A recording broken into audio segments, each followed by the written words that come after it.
Going on, guys? Money Making Joey back here doing another video. It feels like it's been a while since I've actually recorded a video for YouTube.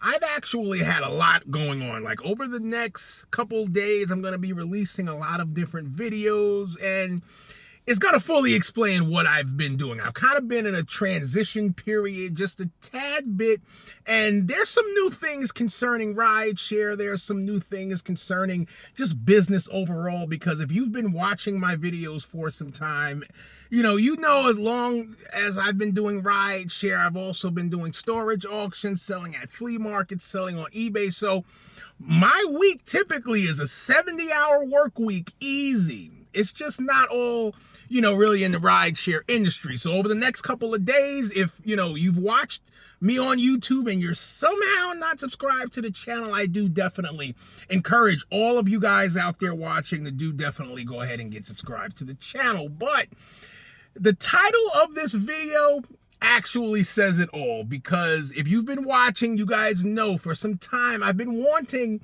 something different. I've been wanting to trade in the current vehicle that I'm using for rideshare and get something just a tad bit different. I've been looking at SUVs for some time, and I'm going to be honest with you guys, I think it's actually that time, and I actually regret not doing this sooner. And if there's anyone out there watching, you've been in the rideshare industry for some time, and I want to make this comment to the newbies out there that could potentially be watching this video.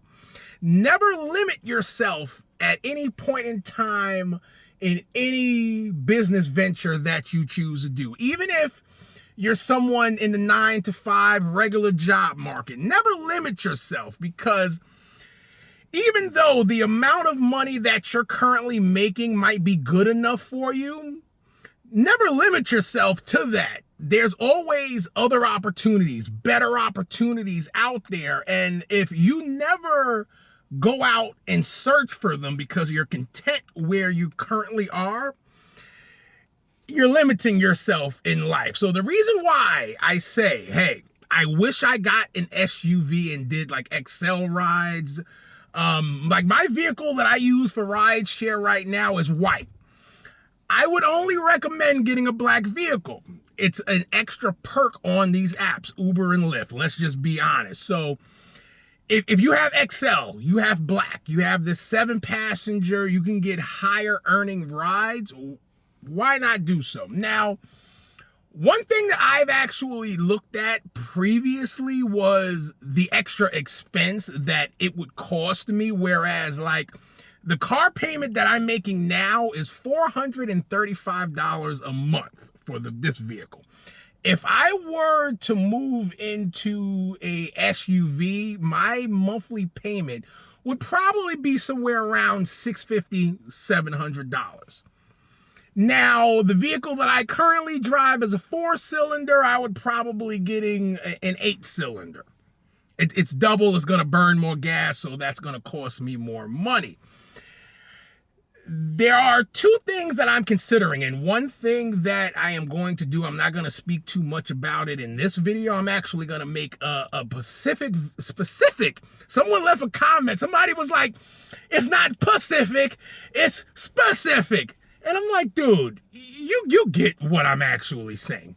But I'm actually going to do a video specifically on this where we're going to reevaluate cash rides. Like converting some trips outside of the Uber and Lyft platform to cash rides, because I really think someone that's, out there in a black SUV, they deserve the most amount of money they can potentially get from a ride. So if you have this barrier between you and the customer with Uber and Lyft, they're charging this customer even more than what they would for a normal ride, and they're keeping even more money in their pocket. The reality of it is that we might have to look to, converting these things over to actual cash rides. And hey, listen, man, I need all the money because I have a higher car payment. I'm burning more. I cannot play games with Uber and Lyft. So Getting a nicer vehicle definitely could open up the door to cash rides. Now, when we speak about cash rides, the biggest thing, the biggest regret, like I said, not getting an SUV sooner because, and I could be wrong, like the current vehicle that I have, I would consider it to be a basic vehicle. If you were really someone out there that's on your grind, you're looking for private clients, you're looking to, hey, listen, I'm going to get business cards, I'm going to promote online, I will pick you up at the airport, I will take you out of state, long trips, whatever the case may be, and I could get a couple $100 in my pocket outside of the Uber and Lyft platforms, you know what? I don't think I could do it in a regular car just due to the fact that there is a certain level of expectation when it comes to those type of rides. Like, it needs to be a black vehicle, preferably an SUV. If you don't have an SUV, you can get away with other luxury categories like getting a Mercedes or a BMW or something like that. But your car has to be up to par. And then when we think about a vehicle that's up to par, whatever vehicle this is, it's always going to have to remain clean. It can never be dirty. It has to be flawless at all times.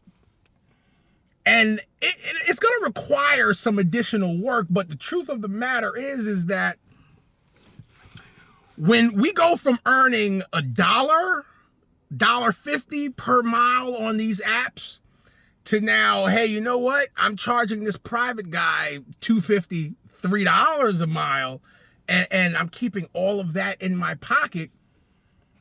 It's worth the extra cost. It's worth the extra maintenance in, my book of keeping the vehicle clean, and everything like that. So, long story short, I do not have too much time to, really debate about this and really sit on the fence about it due to the fact that right now, the date I'm making this video, it's mid-May. I believe today is the 15th.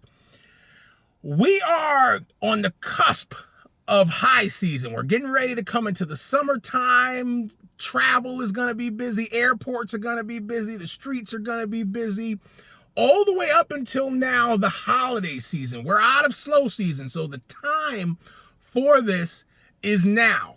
Now, I want to get some comments from anyone out there that could potentially be watching this video. If you're already on the Uber and Lyft platform and you have a, XL SUV, a luxury vehicle that you're driving, let me know down in the comments how that's working out for you, because here we're going to embark, on this wonderful journey here, because I am tired of being limited just to regular rides. I want to be able to get out there during the part-time hours that I actually drive, 25, 30 hours a week. I'm not even a full-time driver, but we're actually going to get out there and try to make the most of the time that we actually do have on the road. So if my average can jump to like 30, 40 bucks an hour, that's actually great. Let me know what you guys think down in the description. I really think, a lot of people are complaining about the money, and in all actuality, instead of complaining about the money, try to look at different ways to where I can kind of level my game up, offer a service that's better than what everyone else is offering, the 90% of the majority. Because let's be real, out of all of the Uber drivers, all of the Lyft drivers, how many are actually in the XL category? Like, you have a lot of guys with the Toyota Highlanders, but when we really think about luxury SUV service, you're putting yourself in a smaller percentage of drivers that you actually have to compete with. That, to me, moving forward, is going to be a major key, because when I look around all these different forums and groups, things like that, everyone is complaining about there being too many drivers on the road. So what better thing for you to do is separate yourself, from them drivers. That's just my thoughts. Let me know down in the comments what you think. Money Making Joey, I am out of here, and I will see you guys in the next one.